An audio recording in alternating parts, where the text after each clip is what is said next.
Chapter 1. George and Harold. This is George Beard and Harold Hutchins. George is the kid on the left with the tie and the flat top. We rule! Harold is the one on the right with the t-shirt and the bad haircut. Me too. Remember that now. Hey, George, this book is about us. Harold, can you stop interrupting the narrator? I'm trying to listen. Sorry. At most schools, the teachers try to emphasize the 3 R's: reading, writing, and arithmetic. But George and Harold's teacher, Miserable, was more concerned with enforcing what she called the 3 S's. Sit down, shut your pie holes, and stop driving me crazy.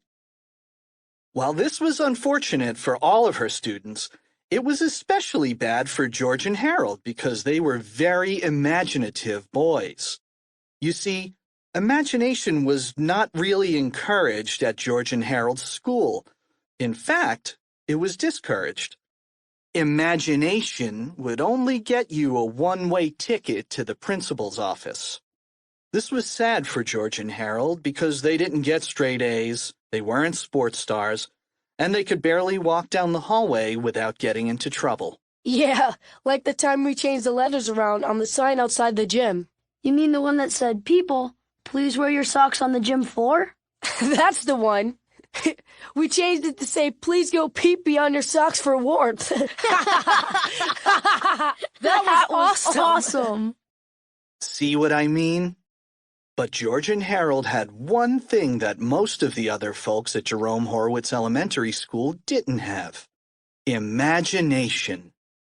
They were full of it, and one day they would use that imagination to save the entire human race from being overthrown by a crazed woman with even crazier superpowers.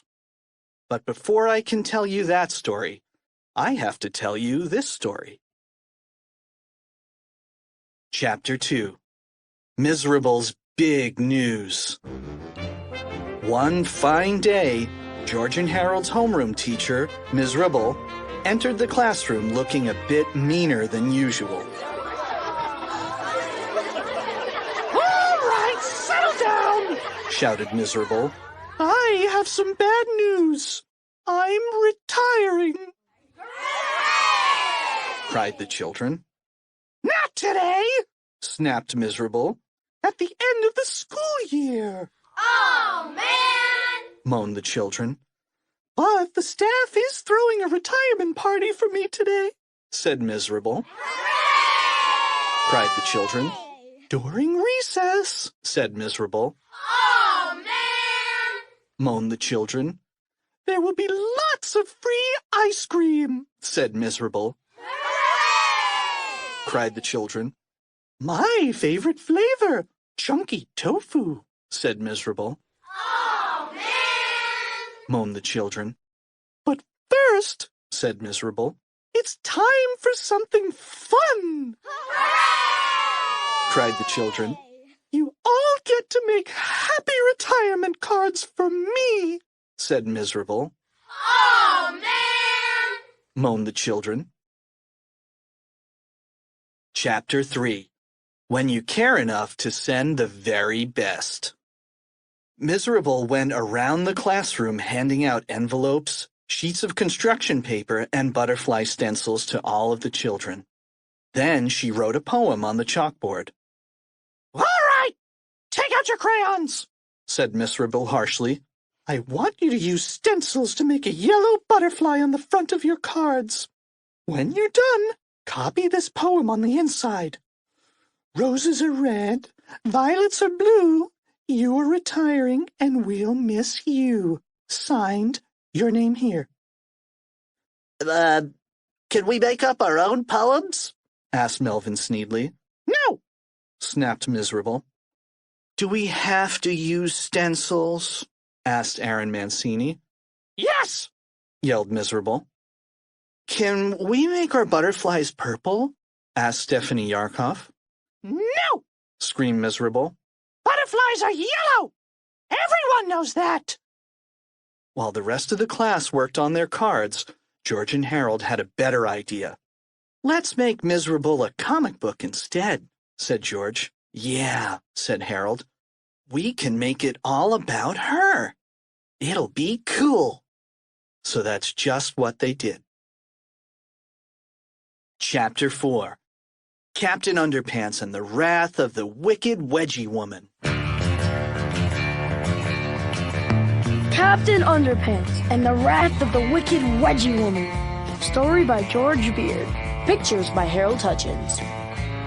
Once upon a time, there was a really mean teacher named Ms. Ripple, who was very mean. I'm evil! She gave us lots of homework. And yelled at us all the time. Read 250 pages for a test! Oh, man! One time at Christmas vacation, she gave everybody 41 book reports. Ho, ho, ho! Wake up! It's Christmas morning. Time to open your presents. I can't. I have to do my homework. After Christmas, everybody turned in a big pile of book reports. Ha, ha, ha! Then something terrible happened. Help! Ms. Ribble was buried in a mountain of book reports. She's really most sincerely dead. No, she's not. I'm a doctor. We can rebuild her. We can make her better than she was.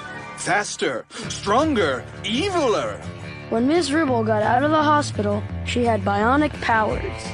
I will take over the world! Ha, ha, ha! So she made an evil costume. Her bionic beehive hairdo opened up to reveal an evil Wedgie Robo-Claw. She used it to give wedgies to innocent bystanders. Nobody can stop me now! Ouchies! Help! Wedgie Woman is in the teacher's lounge. She just drank all the coffee, and now she's giving the gym teacher a killer wedgie. Oh, the horror! She better make a fresh pot. This looks like a job for... What's the problem, bub? Help, it's Wedgie Woman! So Captain Underpants got into a big fight with Wedgie Woman. She tried to give him a wedgie, but Captain Underpants was faster than a speeding waistband. more powerful than boxer shorts. Ow! Ouch!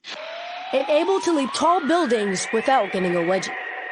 Tra-la-la! Rats! So Wedgie Woman went to the store to buy some spray starch. Ooh!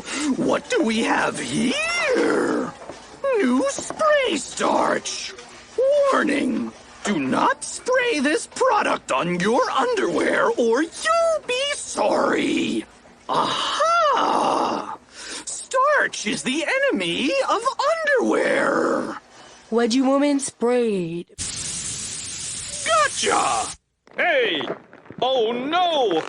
My underpants is all stiff and uncomfortable! Ha ha! Captain Underpants tried to push the buttons on his utility waistband, but they were broke. He was powerless. I'm doomed! Wedgie Woman gave Captain Underpants a big wedgie. Ouchies! Then she hung him from a pole. Rats. Nobody can stop me now! Soon, some kids came by. Captain Underpants needs our help. So they threw him a rope. Catch! Then they pulled real hard and let go. Captain Underpants flew through the air and landed in a swimming pool. Ah, convenient swimming pool! The kids poured fabric softener in the pool. Suddenly, the starch got washed away. Hooray! My underpants is soft and cottony once again. Hallelujah! Thanks, kids. No problemo. Soon, Captain Underpants found Wedgie Woman. Remember me? Get him, RoboClaw! It's wedgie time! He flew up. And looped around. The Robo-Claw reached for underwear. But it grabbed the wrong pair. Owie! Wowie! It's off to jail with you. Oh, man! Tra-la-la! The end. Notice, any similarities to actual persons, living or dead, is very, very unfortunate. Treehouse Comics, Inc.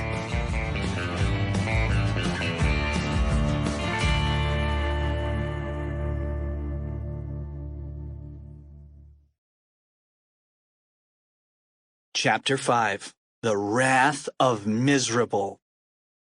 When Miserable read the comic book that George and Harold had made, she was furious. "Boys," she yelled, "you've just earned yourselves a one-way ticket to the principal's office." "But all we did was use our imaginations," said George. "You're not allowed to do that in this school," snapped Miserable. "Weren't you paying attention back in Chapter 1? George and Harold gathered their things, and soon they were sitting in the office outside Mr. Krupp's door. "Mr. Krupp is on the phone," said the school secretary, Miss Anthrop. "Why don't you boys make yourselves useful and copy the Friday memo for me? You can pass them out to all the classrooms for me while I go to lunch." "Oh, man," said George.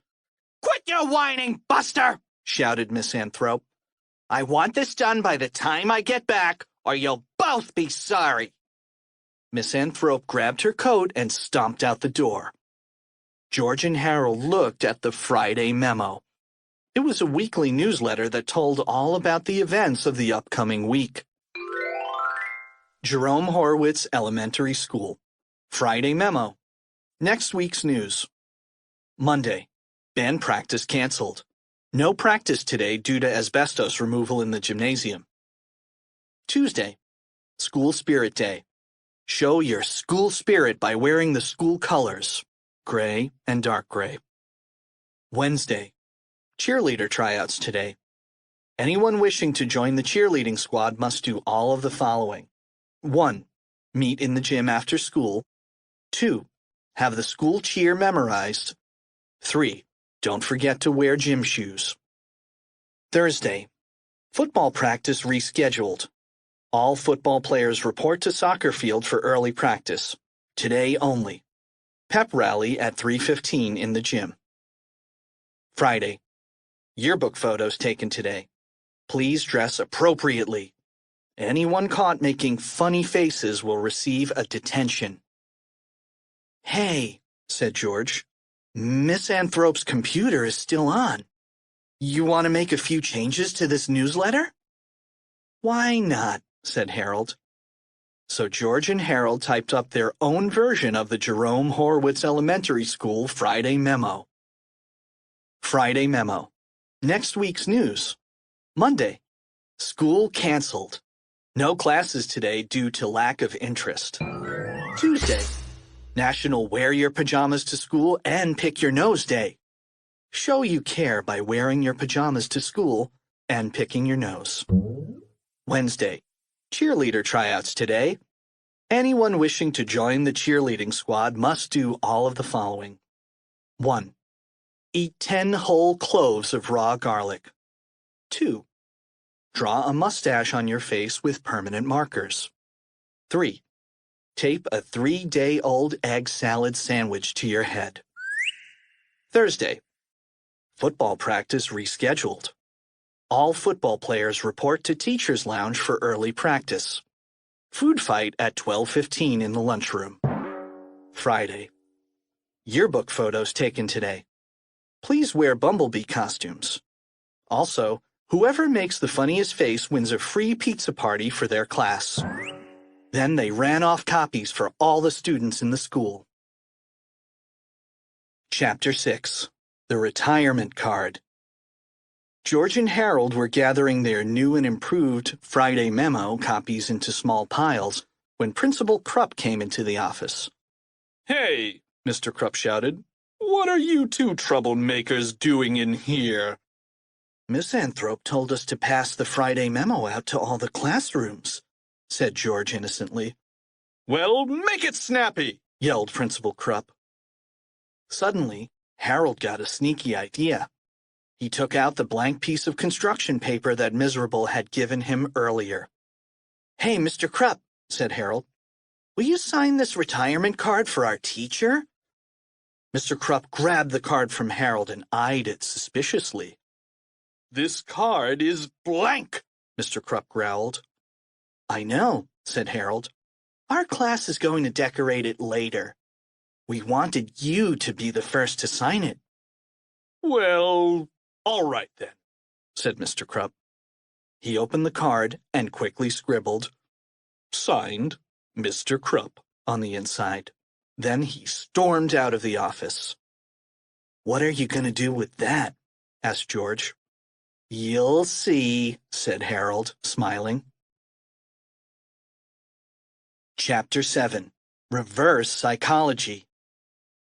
George and Harold passed out the Friday memo and made it back to their classroom just in time for Miserable's retirement party.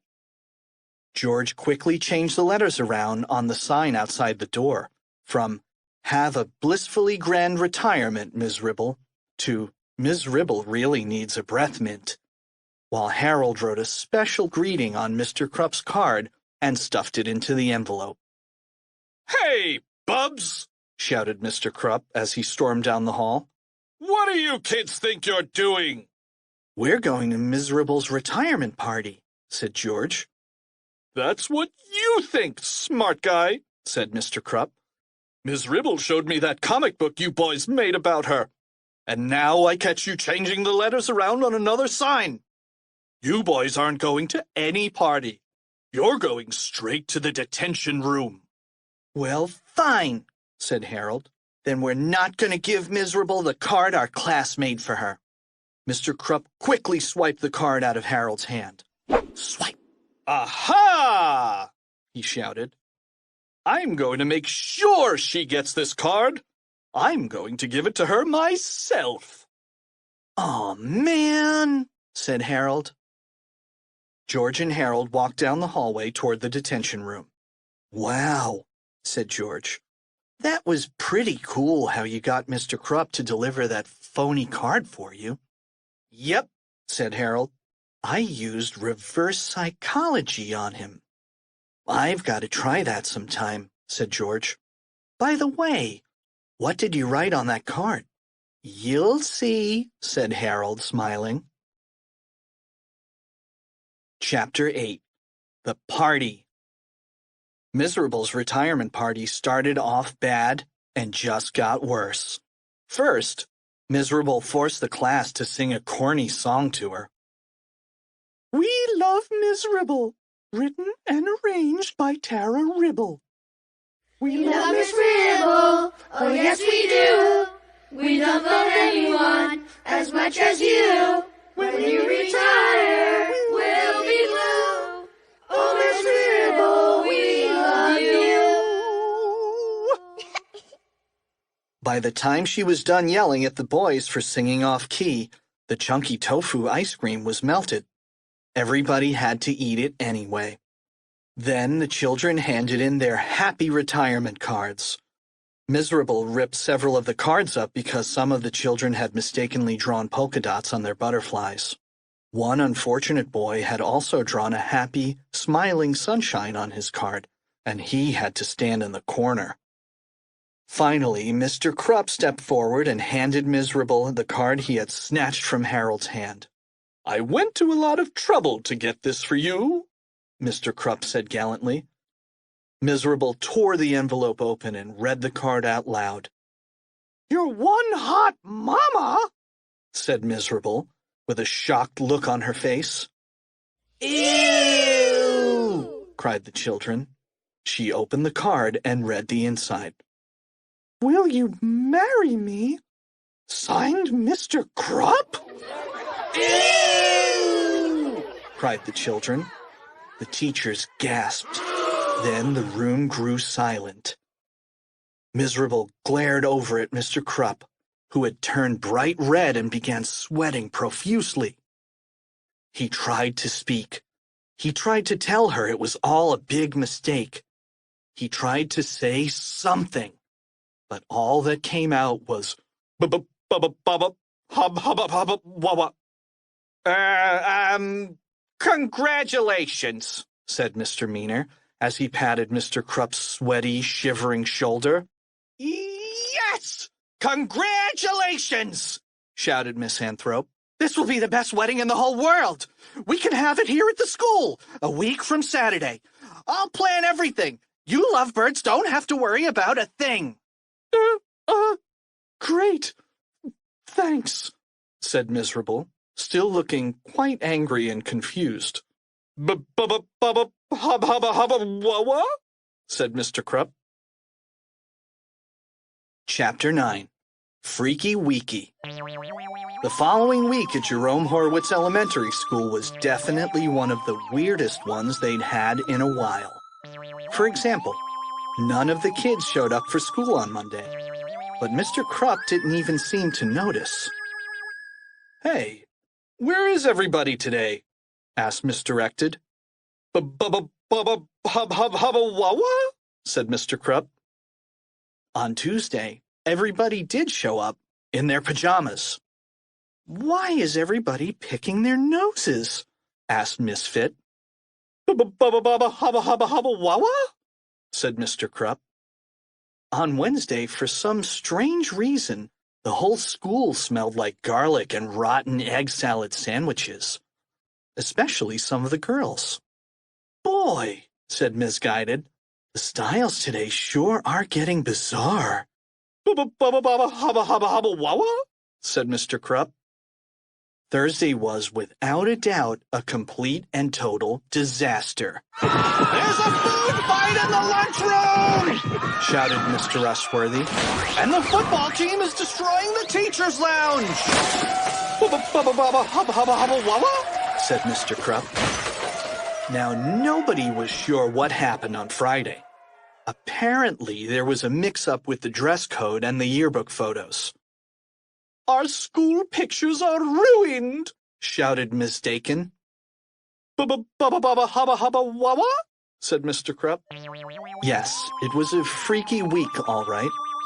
But the big wedding was only a day away, and things were about to get really freaky.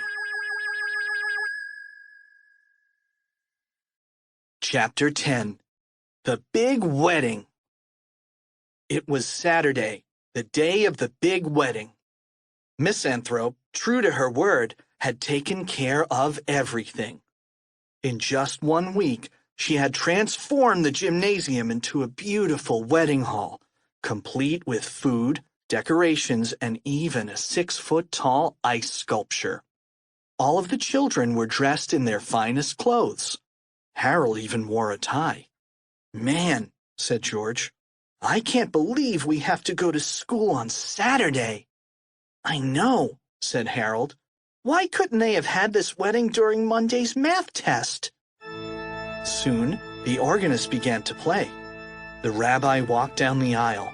He approached George and Harold and stopped to talk to the two boys. I've heard a lot about you two, said the rabbi, and I don't want you boys playing any of your tricks today. Silly rabbi, said George. Tricks are for kids.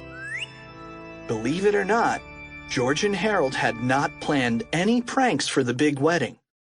They had no joy buzzers up their sleeves, no squirting flowers in their lapels, and no whoopee cushions on their chairs.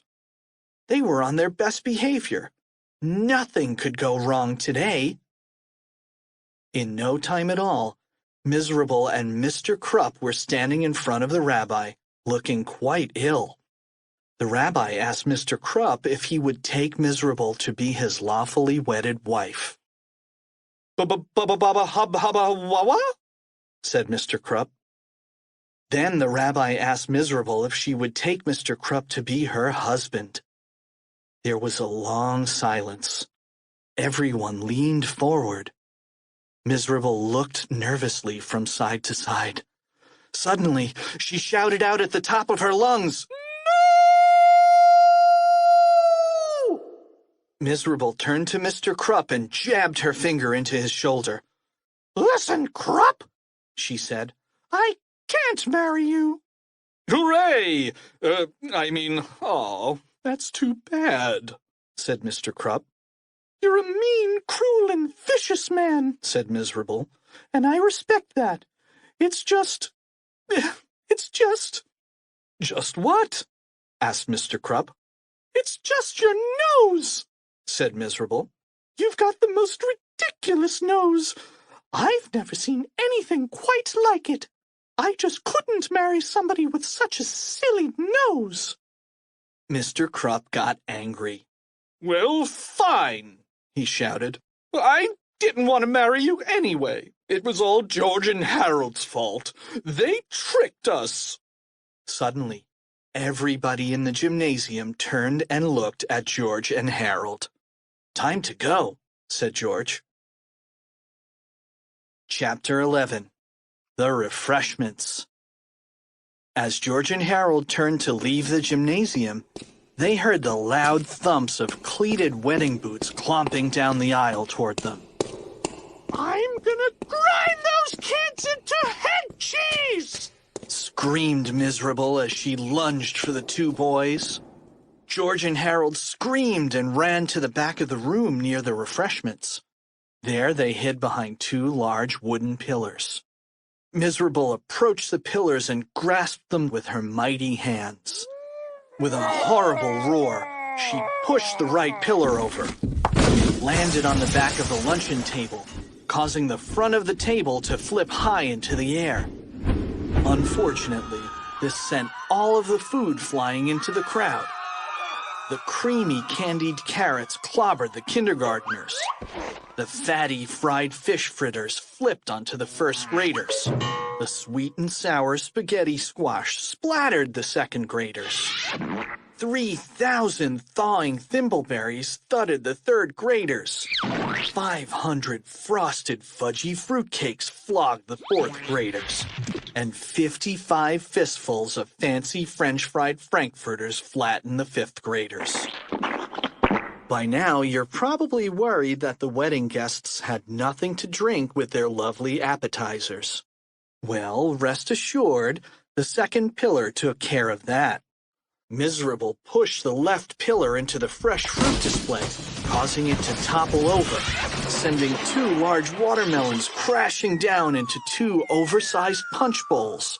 This created two enormous splashes of tropical fruit-flavored punch, which rained down upon the wedding guests like a torrential downpour. Now, no wedding is complete without a wedding cake. And when Miserable kicked the ice sculpture over, the resulting crash sent the beautiful double-deckered cake flipping high into the air, right over Miserable's head. "I've got you now!" screamed Miserable, as she grabbed George and Harold by their neckties. George and Harold undid their ties and ran out of the gymnasium screaming as the wedding cake came down on Miserable's head with a tremendous splat. "Man!" cried Harold. "I thought we were dead meat." "That's what we get for going to school on Saturday," said George. Chapter 12. Ribble's Revenge. As you might imagine, George and Harold were nervous about going back to class on Monday. But for some strange reason, Miserable seemed happy to see them. "Good morning, boys," Miserable chirped with a giant, evil, toothy grin. "Come here. I've got something to show you." "Uh-oh," said George. "She's smiling. That can't be a good sign." George and Harold cautiously approached Miserable's desk. "I took the liberty of adjusting your grades last weekend," said Miserable. "You'll be happy to know that all your grades have just dropped from B's and C's to F's and G's." "Oh, no," George gasped. "Not F's and G's." "Hey, what's a G?" "It's the only grade lower than an F," said Miserable. "There's no such grade as a G," said Harold. "There is now, Bob," said Miserable. "Looks like you're both going to flunk the fourth grade. Won't that be fun?" "No way," said George. "That's not fair." "Life ain't fair. said Miserable. Get used to it. Chapter 13. A Bad Idea. That afternoon, George and Harold sat in their treehouse feeling sorry for themselves. "She can't get away with that," said George. "We've got to tell somebody about this." "Nobody's going to believe us," said Harold. "Well, there is one thing we can do," said George. He opened the drawer to their drawing table and searched through the pennies, paper clips, dried spitballs, and rubber bands. Then he pulled out a dusty plastic ring with some gum stuck on it. It was the 3D Hypno Ring. "Oh, no," said Harold. "I thought we threw that thing away." "We just threw the instructions away," said George. "But I remember how it works." "Do you remember what happened the last time we used it?" asked Harold. "Yeah," said George. "But we were fooling around last time. This time we'll be serious. We won't make any mistakes. All we have to do is hypnotize her into changing our grades back to normal. That's all." "I don't know," said Harold. "It sounds like a bad idea to me." "Worse than flunking the 4th grade?" asked George. "Good point," said Harold. Chapter 14. The Return of the 3D Hypno Ring. The next day at school, George and Harold stayed behind while the rest of the class went outside for recess. What are you punks still doing here? asked Miserable. Said George nervously. We wanted to show you this really cool ring. Yeah, said Harold. If you look closely at it, you can see a funny picture. Well, hold it still, said Miserable as she stared at the ring intently. I have to move it back and forth, said George, or you won't be able to see the picture. Miserable's eyes followed the ring back and forth, back and forth, back and forth, back and forth. You are getting sleepy, said George. Very sleepy, said Harold. Miserable yawned. Her eyes began to droop. I'm so sleepy, she said as she slowly closed her eyes. In a moment, said George, I will snap my fingers. Then you will be hypnotized. So sleepy, mumbled Miserable. Snap! Now, said Harold, you must listen very... Chapter 14 and a half. We interrupt this chapter to bring you this important message. Hello, this is Chim Chim Diaper Brains. This is Ingrid Ashley, reporting for Eyewitness News. We have a late-breaking story about a tragic incident that is now occurring in the Pacific Northwest. Police have just closed down the Lil Wise Guy Novelty Company in Walla Walla, Washington. Apparently, this company has been selling very dangerous hypno rings. We now take you live via satellite to our reporter Booger Stinker Squirt, Larry Zarrow, with the latest developments. Thanks, Chim Chim, said Larry. Reports have poured in from all across the country concerning children who have used the 3D hypno ring on their friends and family with disastrous results. But the most shocking revelation is the effect that the rings seem to have on women. Apparently, whenever the ring is used to hypnotize a woman, a mental blunder occurs, causing the woman to do the opposite of what she is being hypnotized to do. Doctors don't know why the ring causes women to have an opposite reaction, but they are very concerned. If you or someone you love has purchased a 3D hypno ring, throw it away at once. And whatever you do, please don't use it on a woman. Chapter 14 3/4. We now return to our regularly scheduled chapter, already in progress. And when we snap our fingers, George continued, you will change our grades back to normal. Yeah, said Harold, and you won't do anything crazy, like turn into Wedgie Woman. And you won't try to destroy Captain Underpants, said George, or take over the world either. Right, said Harold. You'll just change our grades, and that's it. George and Harold looked nervously at each other. Well, said George, I think that covers everything. Yep, said Harold. We shouldn't have any more problems from Miserable. So the boys snapped their fingers. Snap. Chapter 15. Bad Hair Night. That night, Harold and George camped out in George's treehouse. I have to drive your mother to work early tomorrow morning, said George's dad, so you boys are responsible for getting yourselves to school on time. Okay, Pop, said George. We'll be there bright and early, Mr. Beard, said Harold. It had been a tough day for George and Harold, and now it was time to relax. George rolled out the sleeping bags, while Harold unpacked a box of chocolate donuts, 4 cans of orange cream soda, and a big bowl of barbecue potato chips. Believe it or not, there was even a cool Japanese monster movie playing on TV. You know, said George, life doesn't get any better than this. Yep, said Harold. But do you think the hypno ring actually worked on Miserable? She looked a little weird when she came out of her trance. She was probably just sleepy, said George.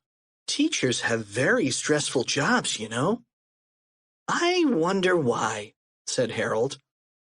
After the movie, George and Harold brushed the crumbs out of their sleeping bags and got ready for bed. Let's sleep in our school clothes tonight, said George. That way we won't have to wake up early to get dressed. Good idea, said Harold. So George turned out the light, and soon the 2 boys were drifting off to sleep.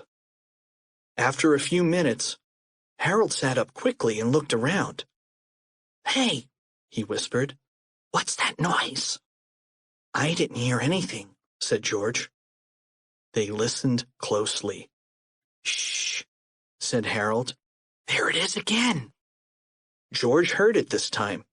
He reached over and opened the treehouse door a crack. All they could hear was the sound of crickets chirping in the night. George opened the door wider, and the boys peeked down. Ah! Roared an evil-looking woman dressed in tight purple vinyl and a mangy-looking fake fur boa. George and Harold screamed in horror. The snarling woman climbed from the ladder into the treehouse. George and Harold recognized her immediately in the moonlight. Miserable, George gasped. What a lovely, outfit you have on. Who's Miserable? The angry lady growled. My name is Wedgie Woman. George and Harold looked at each other and swallowed hard. I understand that you boys have information about Captain Underpants, said Wedgie Woman. What makes you say that? Asked Harold. I've read your comic books, said the evil villain.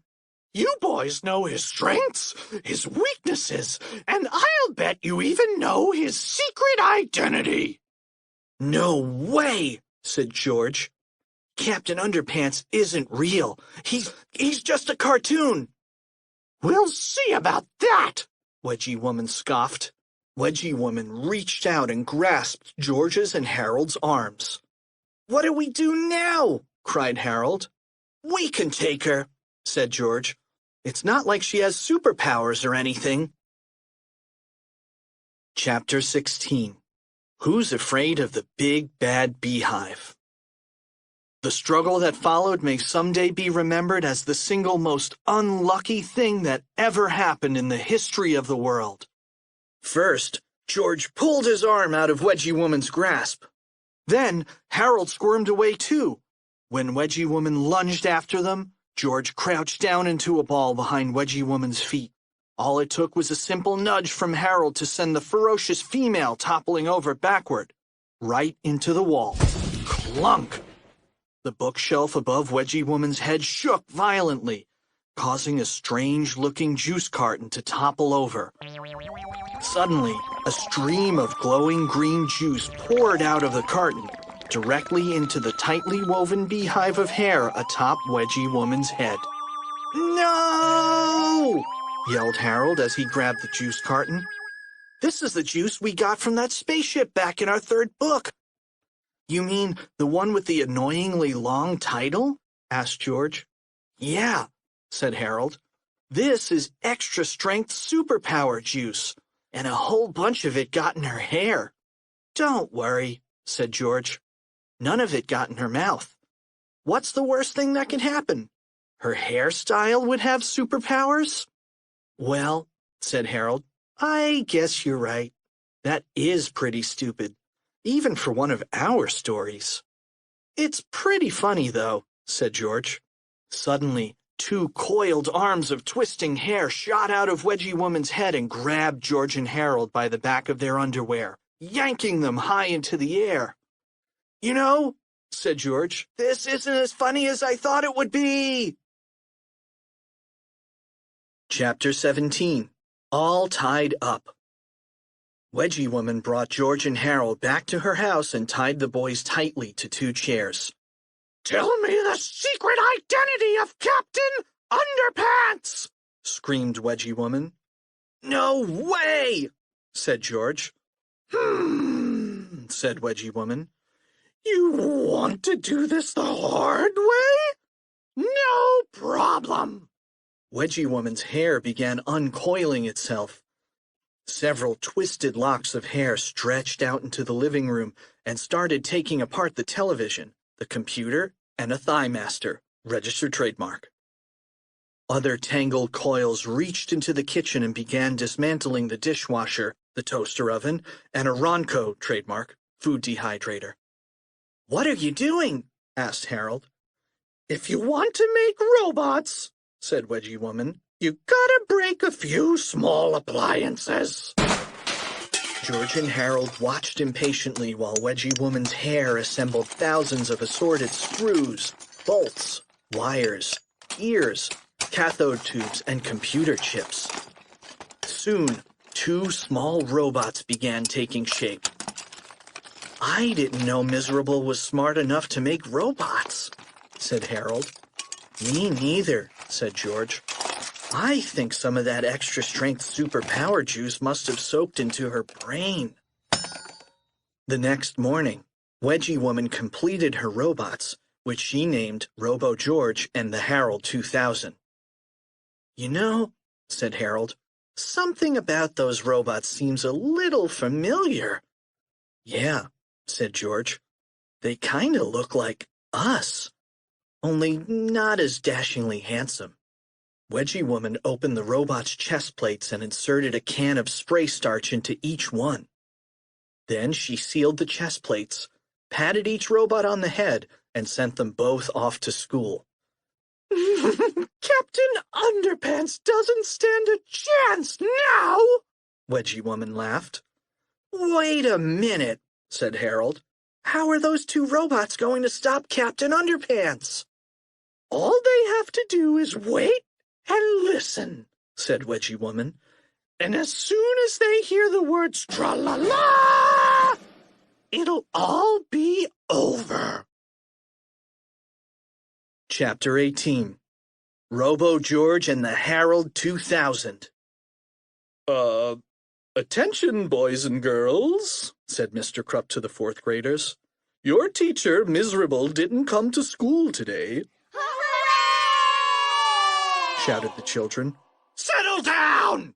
Mr. Krupp shouted. "You're still going to have all your classes." Oh, man! Moaned the children.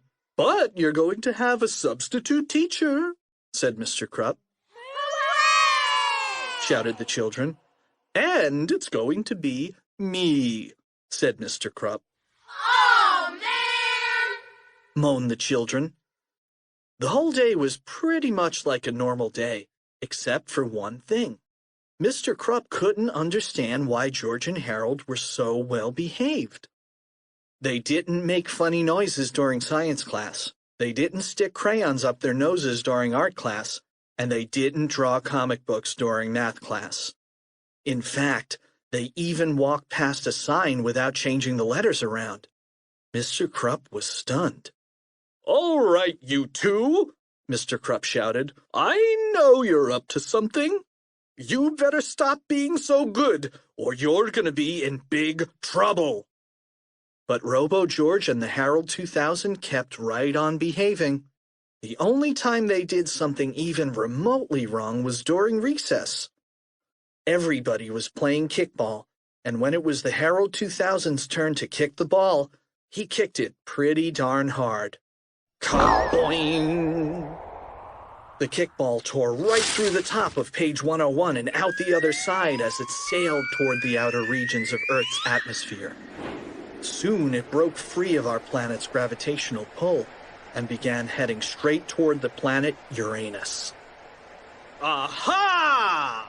shouted Mr. Krupp as he pulled out the official school rulebook and read rule number 411 out loud.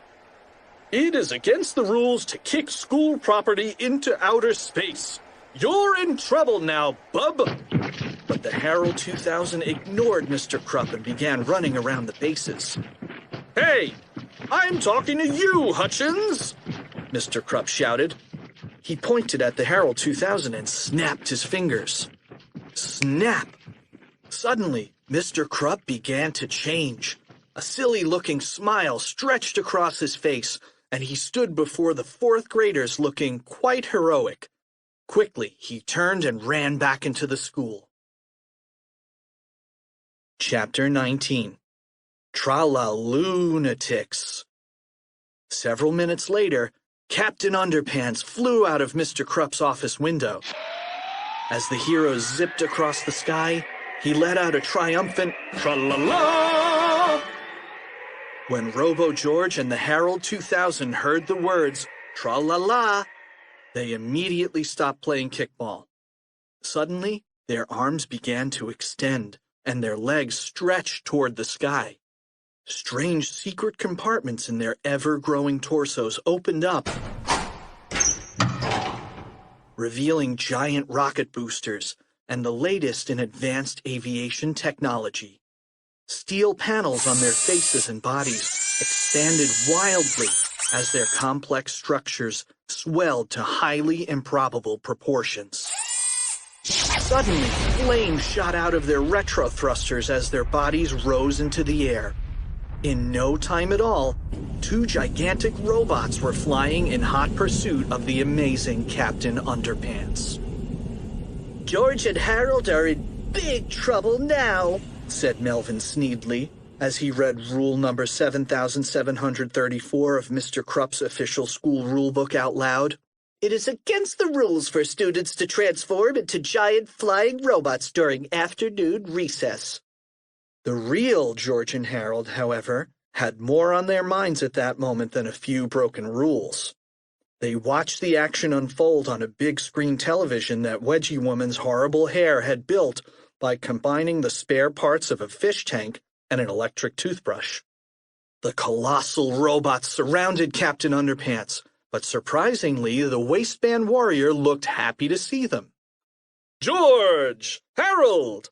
said Captain Underpants. "My, how you boys have grown! And I didn't know you could fly. That's great! Now you can help me fight for truth, justice, and all that is pre-shrunk and cottony."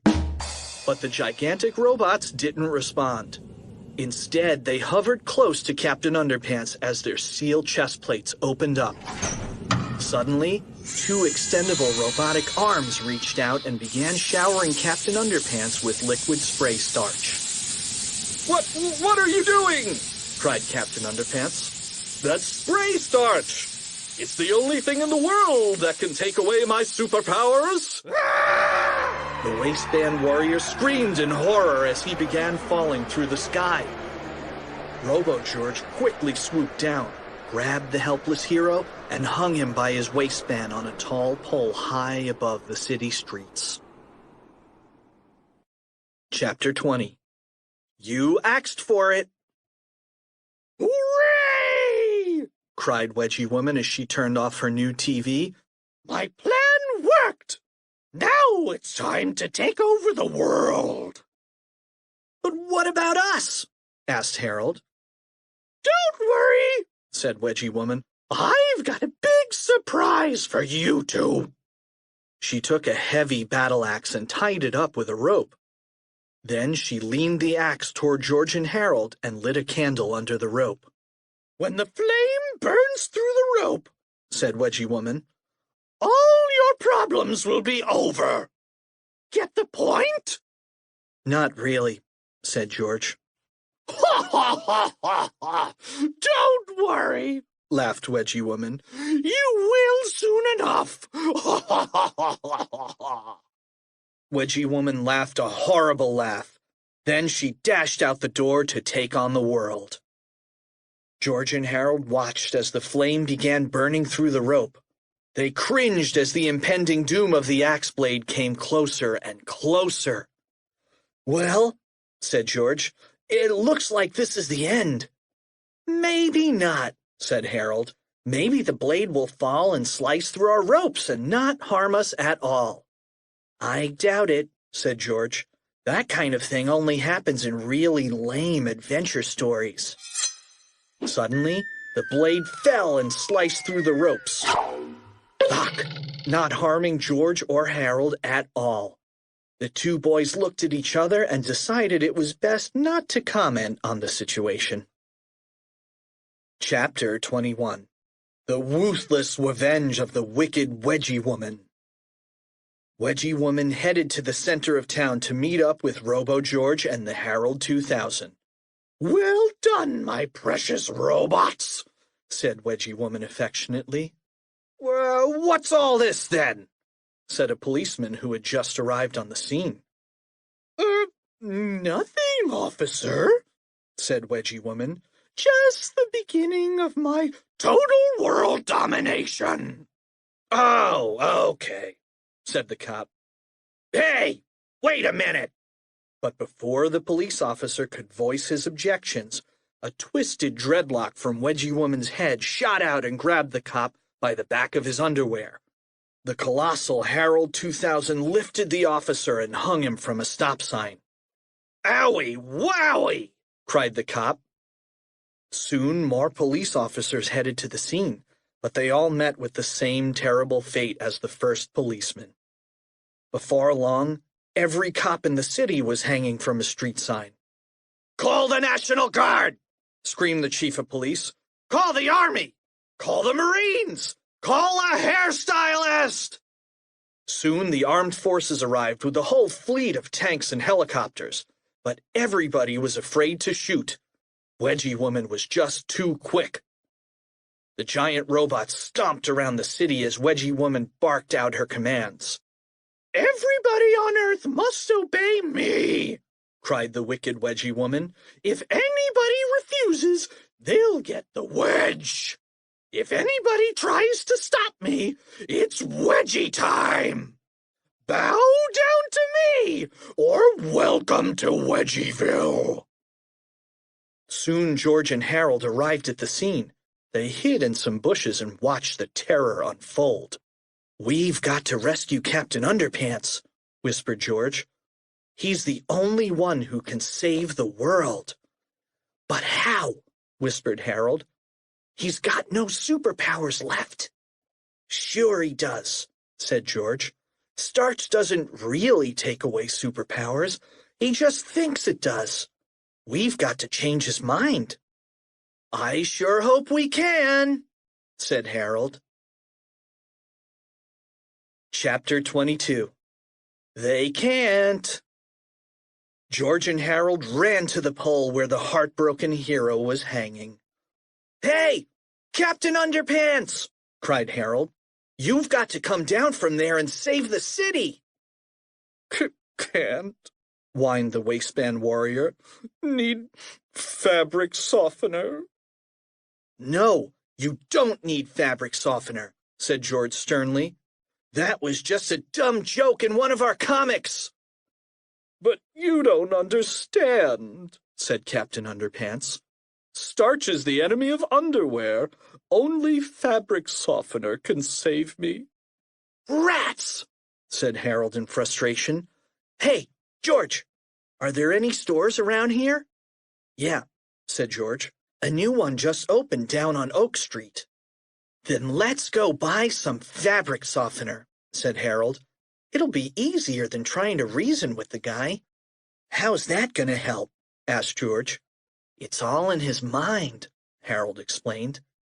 "If he believes that fabric softener will save him, then it probably will. I think it's called the placenta effect." So George and Harold ran to Oak Street. "What's the name of that store?" asked Harold. "I can't remember," said George. "I think it's called Everything Except, Welcome to Everything Except Fabric Softener, the store for all your non-fabric softening needs." "Oh, man," said George. "We're doomed," cried Harold. "Listen," said George. "We've got to make another comic book." "Now?" asked Harold. "It's our only hope," said George. "The fate of the entire planet is in our hands." So the two boys bought some paper and a few pencils and got down to work. 22 minutes later, George and Harold had created an all-new Captain Underpants adventure. They ran back to the pole where Captain Underpants was hanging and tossed their new comic up to him. "This is no time to be reading comics," said Captain Underpants. "Just read it, bub," said Harold. "Yeah," said George. "You might learn something." Chapter 23. The Origin of Captain Underpants.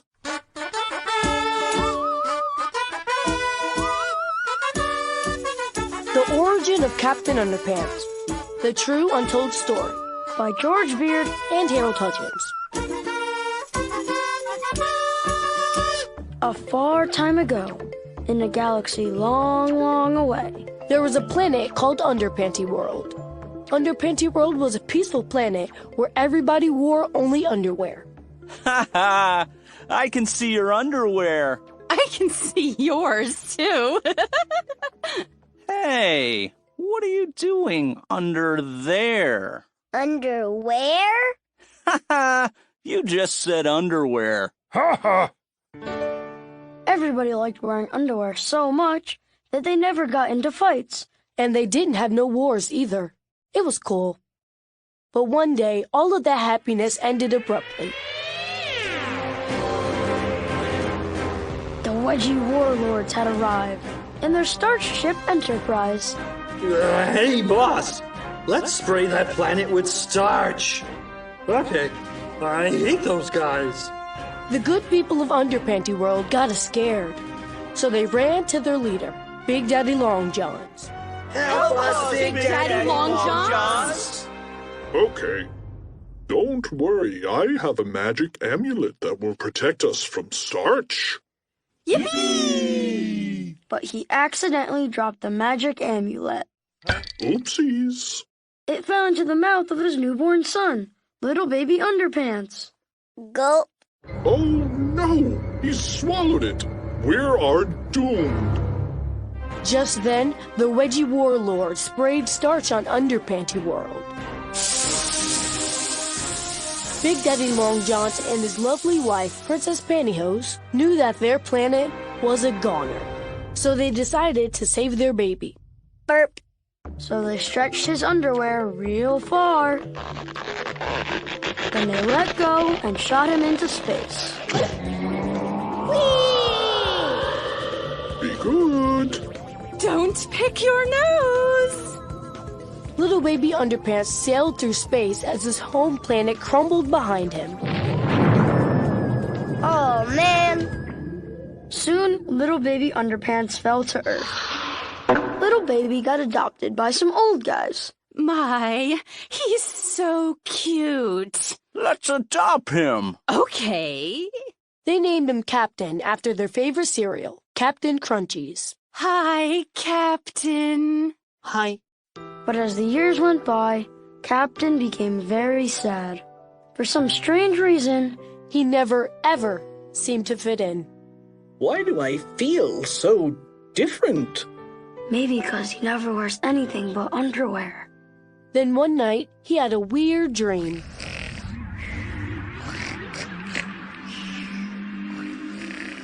He saw his old planet and his other parents. Hi, son. How's it going? Son, you aren't like other people. You are a superhero guy. Also, you have a magical amulet inside you. It will protect you from the evils of starch. All you have to do is say these words. I summon the power of Underpanty World. And you will overcome the powers of starch. Okay. So Captain Underpants woke up and became a cool superhero guy. And he never had to be scared of starch no more, even if Wedgie Woman's robot sprayed him with it. Because all he had to do was say, I summon the power of Underpanty World. And he would be free. Well, what are you waiting for? Just say the words! Treehouse Comics, Inc. Chapter 24. The Placenta Effect. Wow, said Captain Underpants. I didn't realize that I had the power within me all along to overcome the evils of starch. Just say the words, shouted George and Harold. Okay, said Captain Underpants, but I think it's a great metaphor for just say the words, yelled George and Harold. All right, said Captain Underpants, but all I'm saying is that just say the words, screamed George and Harold. You know, said Captain Underpants, you kids have no feel for dramatic tension. Then he cleared his throat and spoke in a powerful voice. I summon the power of Underpanty World! Suddenly, Captain Underpants rose triumphantly into the air. He was free at last. When the gigantic robots saw that Captain Underpants had escaped, the Herald 2000 launched its rocket arms at our hero. Captain Underpants grabbed the giant robo-arms and swung them around toward his foes. These might come in handy, said the waistband warrior. Chapter 25. The incredibly graphic violence chapter in Sound-O-Rama. Trademark. Warning! The following chapter contains scenes that are so violent and naughty, you aren't allowed to listen to them. We're not kidding. Do not listen to the following chapter. Don't even turn the volume down. Just skip ahead to chapter 26 and don't ask any questions. P.S. Don't breathe on it either. Hey, what are you doing here? You're not supposed to be listening to this chapter. It's too violent and naughty. Now bend over and give yourself 11 spankings and a time out before proceeding. Maybe then you'll learn to follow instructions.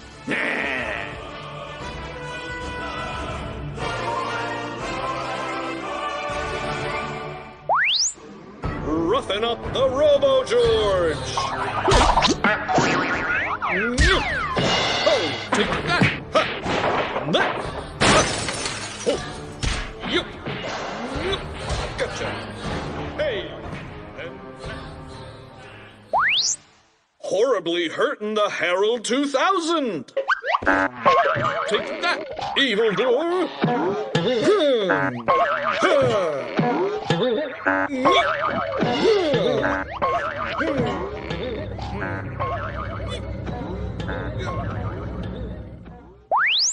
Let's put our heads together. Yeah! Take that! Yo! And that!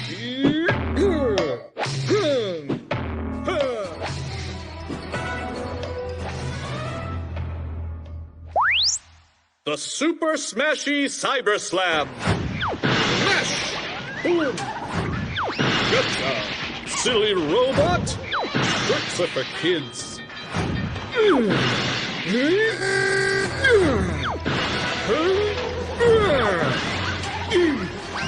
Mechanical beam.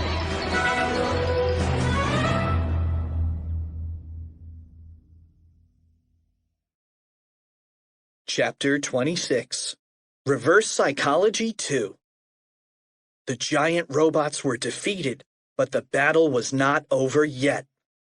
Harold ran back to their treehouse to grab the 3D hypno ring, while George ran back to everything except fabric softener for some more supplies. Soon George returned to the center of town carrying a big cardboard box filled with spray cans. "What are you doing with that?" asked Harold, who had just arrived with the 3D hypno ring. "I'm taking this extra-strength spray starch someplace where Wedgie Woman won't be able to find it," George shouted rather loudly. Extra-strength spray starch? Cried the Wicked Wedgie Woman. That's just what I need. Her winding hair lashed out at George, stopping him dead in his tracks. Then 9 twisting braids each grabbed a can from the box and began spraying them at Captain Underpants. A huge cloud of mist filled the air, covering everything in sight, and making these 2 pages incredibly easy to draw. When the cloud finally lifted, all of Wedgie Woman's hair was gone.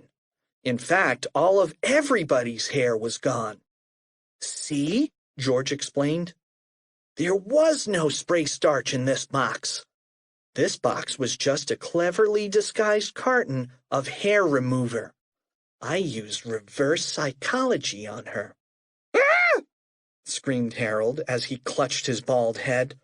"My mom's gonna lay hard-boiled eggs when she sees me." "Relax," said George. "Our hair will grow back." "That's easy for you to say," said Harold. "Your hair was only half an inch long." Chapter 27. Reverse Psychology. "Well, Wedgie Woman," said Captain Underpants, "it's off to jail with you." "Wait a second," said Harold. "We'll take care of Wedgie Woman. You go back to the school, put some clothes on, then wash your face." "Yeah, bub," said George.